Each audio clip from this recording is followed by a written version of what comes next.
Assalamualaikum warahmatullahi wabarakatuh.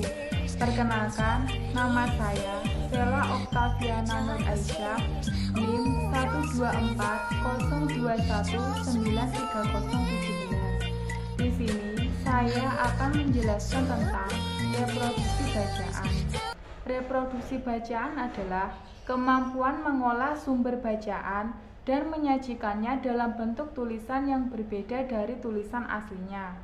Kegiatan reproduksi bacaan meliputi 1. Ringkasan, 2. Ikhtisar, 3. Resensi, 4. Rangkuman, 5. Sintesis, 6. Abstrak, 7. Simpulan, dan yang terakhir adalah sinopsis. Di sini saya akan menjelaskan satu persatu tentang reproduksi bacaan, yaitu yang pertama adalah ringkasan. Ringkasan merupakan upaya menyajikan tulisan yang panjang dalam bentuk singkat dan padat. Dalam meringkas, keindahan gaya bahasa, ilustrasi, serta penjelasan-penjelasan yang terperinci dihilangkan, sehingga benar-benar menjadi sari tulisan tanpa hiasan. Peringkas tetap mempertahankan urutan pikiran penulis asli beserta pendekatannya. Cara meringkas: untuk menyusun ringkasan perlu dilakukan langkah-langkah berikut, yaitu peringkas membaca naskah asli seluruhnya untuk mengetahui maksud serta sudut pandang penulis asli. Peringkas mencatat gagasan utama. Peringkas mereproduksi bacaan, menyusun kembali suatu bacaan secara singkat berdasarkan gagasan utama yang dicatat. Yang kedua yaitu ikhtisar. Ikhtisar merupakan kegiatan menyusun intisari bacaan asli. Ikhtisar disusun setelah menghasilkan ringkasan. Ikhtisar tidak perlu mempertahankan urutan isi dari karangan aslinya.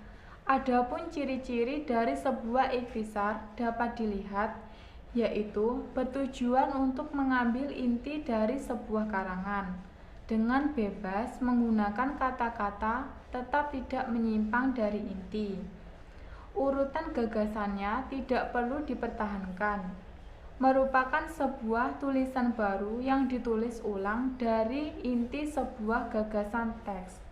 Yang ketiga yaitu resensi. Resensi adalah tulisan yang mengulas dan memberikan penilaian atas suatu bacaan.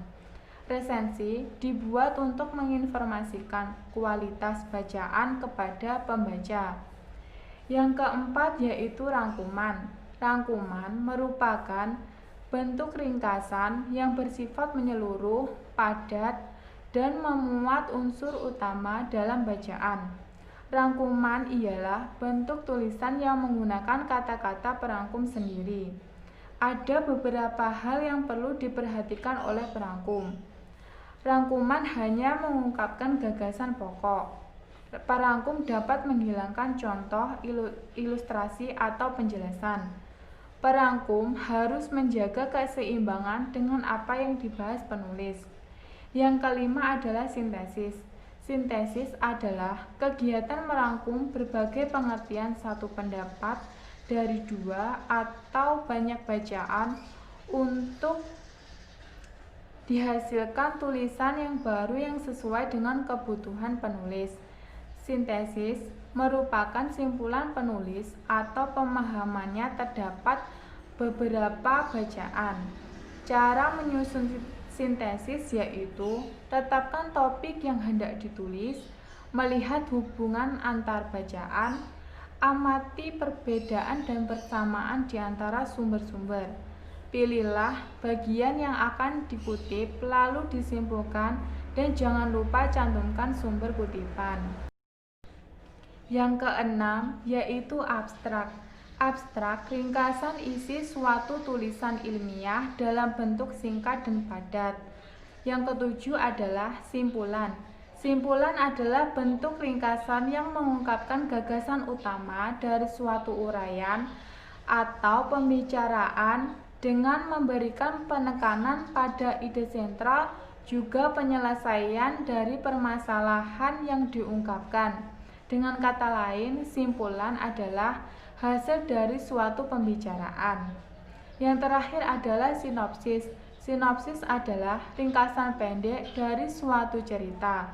Sinopsis berisi ringkasan isi dari sebuah buku atau novel. Ciri-ciri sinopsis yaitu alur ceritanya disusun secara berurutan. Bahasa yang dipakai bahasa persuasif, menampilkan konflik secara detail, membuat penasaran calon pembacanya. Sekian dari penjelasan saya. Bila ada salah-salah kata, mohon dimaafkan. Wassalamualaikum warahmatullahi wabarakatuh.